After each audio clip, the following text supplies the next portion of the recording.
Hola, vamos a hablar sobre el mieloma múltiple con un enfoque para el examen nacional para aspirantes a residencias médicas. Empezando con el caso clínico, es un masculino de 65 años que es traído a consulta por presentar deterioro cognitivo de 2 semanas de evolución y dolor lumbar crónico. No tiene antecedentes de importancia. En la exploración física, sin aparentes alteraciones, en los exámenes de laboratorio destaca una hemoglobina de 9.8, un hematócrito de 32, volumen corpuscular medio de 85, plaquetas de 190, leucocitos periféricos de 6.7, calcio sérico de 12.2 y creatinina sérica de 1.8 y albúmina de 3.2. ¿Cuál es el siguiente paso en el abordaje de este paciente de acuerdo a su sospecha diagnóstica? ¿Cuál sería el método diagnóstico definitivo? ¿Cuál es el porcentaje de células plasmáticas clonales en médula ósea para hacer el diagnóstico de mieloma múltiple con solo dicho hallazgo? Bueno, a manera de introducción y hablando de generalidades, tenemos que el mieloma múltiple representa el 1% de todos los tipos de cáncer y aproximadamente ocupa un 10% de todas las malignidades hematológicas. Casi todos los pacientes evolucionan desde un estado premaligno asintomático denominado gamapatía monoclonal de significancia indeterminada o de significado incierto. Esta patología, esta gamapatía, se encuentra presente en hasta el 3% de las personas que tienen más de 50 años. Y es importante porque el rango de conversión a un mieloma múltiple sintomático es de aproximadamente 1% por año. En otros pacientes, un estadio premaligno intermediario asintomático pero más avanzado y más severo puede ser reconocido clínicamente y denominado mieloma múltiple indolente, latente o smoldering. ¿Esto por qué es importante? Bueno, porque este mieloma múltiple latente tiene la característica de que se puede transformar a mieloma o una malignidad asociada en un rango de 10% por año durante los primeros 5 años, un 3% por año durante los siguientes 5 años y posteriormente, después de esos 10 años, 1.5% por año a partir de ahí. Obviamente dependiendo de las anomalías citogenéticas que tenga esa alteración de base, por ejemplo, una translocación 414, una lesión del brazo corto del cromosoma 17, etcétera. Aquí les dejo las características clínicas más frecuentes en el mieloma múltiple. La anemia normocítica normocrómica es la más común, los pacientes se presentan con fatiga. En otras bibliografías refieren que el dolor óseo es la característica más frecuente de estos pacientes. La elevación de creatinina se presenta en casi la mitad de los casos y es mayor a 2 miligramos por decilitro en el 20% de los casos. La mayoría de los pacientes con mieloma presentan signos o síntomas relacionados con la infiltración de células plasmáticas en el hueso u otros órganos, o con daño de renal por el depósito de inmunoglobulinas. Si bien la presentación clínica de estos pacientes suele ser subaguda, un pequeño porcentaje de estos pacientes van a presentar signos agudos que requieren una atención o intervención rápida porque pueden llegar a presentar compresión de médula espinal, una lesión renal aguda, en el caso del mieloma con cadenas ligeras o un síndrome de hiperviscosidad. A veces también se puede sospechar un mieloma múltiple sobre la base de un aumento del nivel de proteína sérica total, menos frecuente, pero si se llega a hacer, pues más a menudo junto a otros signos y síntomas que sugieren el mieloma. Sin embargo, este nivel de proteína sérica total puede ser normal en algunos pacientes. Y esto, como les comentaba, pues es especialmente común en aquellos con mieloma múltiple de cadena ligera, ya que las cadenas ligeras libres rara vez se van a elevar a un nivel que pueda llegar a afectar la proteína total. En cuanto a plasmocitomas extramedulares, que les comentaba que puede producir también una compresión de la médula espinal, se pueden observar hasta en un 7% de los pacientes con mieloma en el momento del diagnóstico y se van a detectar mejor mediante estudios de imagen como una tomografía por emisión de positrones con tomografía computarizada, etc. La enfermedad ósea osteolítica, que es característica de esta enfermedad, puede provocar dolor óseo y fracturas patológicas. Y la frecuencia de las lesiones detectadas en el momento del diagnóstico va a depender de la modalidad de imagen estudiada. En estas características clínicas que les comento aquí vienen de un estudio grande realizado en 2003 de la Clínica Mayo. Se encontraron fracturas patológicas, fracturas por compresión y osteoporosis en cada una del 20 al 25% de los pacientes de ese estudio. Dos causas también principales de la insuficiencia renal en estos pacientes son la nefropatía por cilindros de cadenas ligeras, que también se le denomina un riñón de mieloma, y la hipercalcemia, que en algunos sitios lo denominan como que es la causa más frecuente de la falla renal en estos pacientes.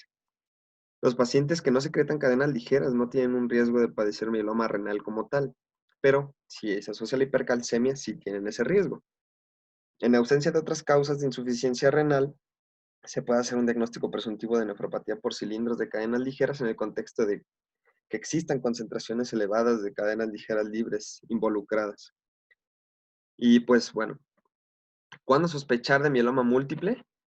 Cuando un paciente se queja de dolor óseo con lesiones líticas descubiertas en los estudios de imagen esqueléticos, cuando hay un incremento en la concentración de proteínas séricas y o presencia de una proteína monoclonal a nivel sérico o en orina, signos o síntomas sistémicos sugestivos de malignidad, como una anemia inexplicada, la hipercalcemia, que puede ser sintomática o como diagnóstico incidental, o utilizando un algoritmo diagnóstico per se para la hipercalcemia con la medición de la PTH intacta. Síndrome de nefrótico debido a una amiloidosis primaria concurrente, que es uno de los escenarios muy poco menos frecuentes. Y aquí les traigo un algoritmo sobre la evaluación de la sospecha de los desórdenes clonales de células plasmáticas con un enfoque específicamente para el mieloma múltiple. La gran mayoría de los pacientes con mieloma múltiple van a tener una proteína monoclonal producida y secretada por estas células plasmáticas malignas.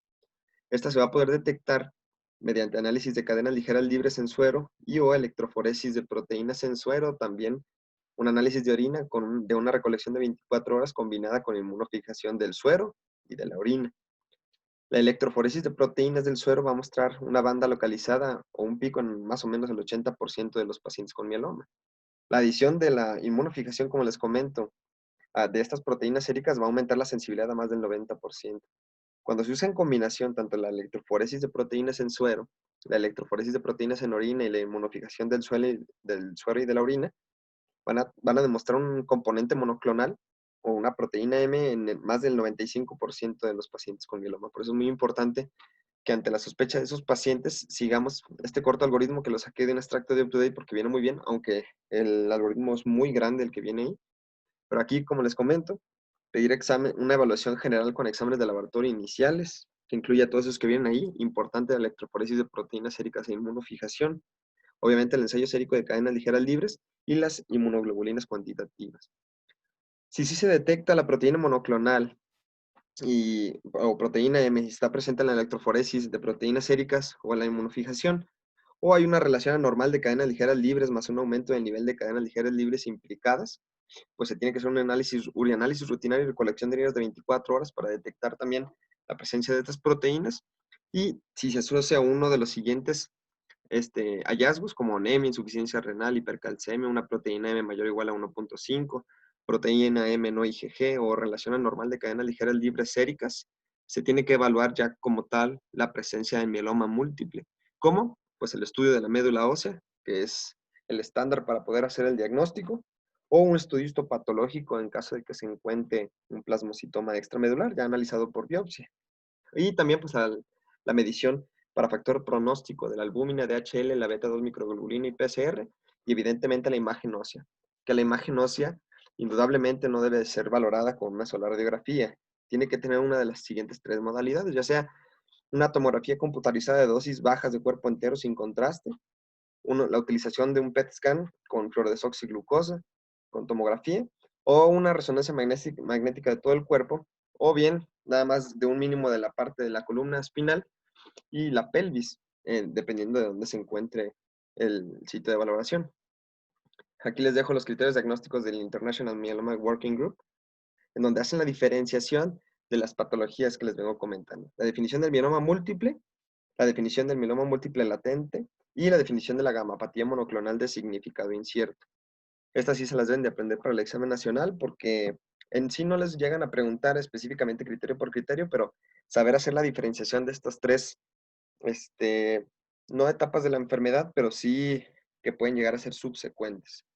Aquí lo más importante es que en el caso del mieloma múltiple se tiene que encontrar un recuento de células plasmáticas clonales en médula ósea mayor al 10%, o bien el plasmocitoma óseo de tejido blando comprobado por biopsia, y uno más de los siguientes eventos definidos de mieloma, ya sea la evidencia de daño a órgano blanco, que se puede atribuir a este trastorno proliferativo, el daño renal, la anemia, las lesiones óseas, etc. El porcentaje de células plasmáticas clonales en médula ósea mayor o igual al 60%, que eso es diagnóstico como tal, sin requerir otro estudio.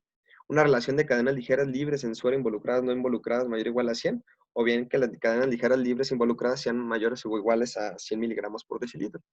Y más de una lesión focal en estudios de resonancia magnética. Eso es el diagnóstico como tal del mieloma múltiple. Evidentemente, cuando se hace el estudio de médula ósea, pues se tiene que hacer el aspirado y la biopsia, que es una parte clave de la evaluación. Las células plasmáticas, como les comento, el recuento es lo que va a ser el diagnóstico y las células plasmáticas de la médula ósea se pueden estimar a partir de una biopsia central con tinción de hematoxilina y eosina o bien aspiración y utilización de la tinción de Gray. Se prefieren, pues, evidentemente las muestras de biopsia central. Sin embargo, si el porcentaje de estas células plasmáticas en el aspirado y la biopsia difieren, se tiene que utilizar el valor más alto. En cuanto al tratamiento, vamos a dividir al paciente si es elegible o no elegible para trasplante autólogo de células madre. En el caso de que el paciente sí sea candidato, el paciente se va a clasificar si es de riesgo estándar o de riesgo alto. El 75% de los pacientes con mieloma en el diagnóstico se van a clasificar como riesgo estándar. Este riesgo estándar lo van a conferir las anormalidades citogenéticas que se encuentran en el estudio molecular. Por ejemplo, trisomía es una translocación 11-14 o una translocación 6-14. Aquí los regímenes casi siempre de primera línea van a incluir un bortezomib, lenalidomida y dexametasona. Posteriormente se da el trasplante autólogo de células madre temprano y se da el mantenimiento con lenalidomida. En pacientes con riesgo alto, con una translocación 4-14, 14-16, 14-20, una deleción del 17 o ganancia de cromosoma 1, también se puede utilizar el mismo esquema de bortezomib, lenalidomida o dexametasona, o bien combinar el daratumumab con este mismo esquema, con el trasplante autólogo de células madre temprano, pero aquí con el mantenimiento de bortezomib. En cuanto al paciente no elegible para trasplante, lo vamos a clasificar de la misma manera, solamente que aquí va a variar un poco porque no vamos a meter el trasplante. Pero, por ejemplo, en el riesgo estándar se puede utilizar el bortezomib con la lenalidomida y dexametasona y posteriormente lenalidomida. Aquí, ¿qué va a variar del otro? Pues la cantidad de ciclos que se le van a administrar al paciente.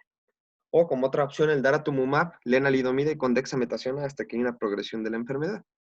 Pacientes con riesgo alto, se puede utilizar bortezomib, lenalidomida más dexametasona y se puede dar el mantenimiento con bortezomib. Algunos se van a preguntar por qué no sale el melfalán. El melfalán, pues, se puede utilizar en pacientes en los que no se pueda conseguir o administrar la lenalidomida. Pero en vez del melfalán, otra opción un poco mejor para evitar efectos del melfalán, pues es la ciclofosfamida y ha demostrado tener efectos similares o resultados similares.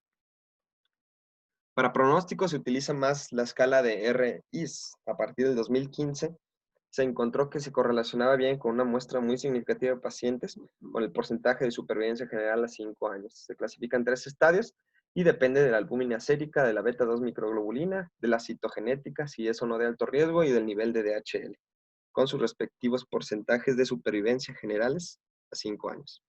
Gracias.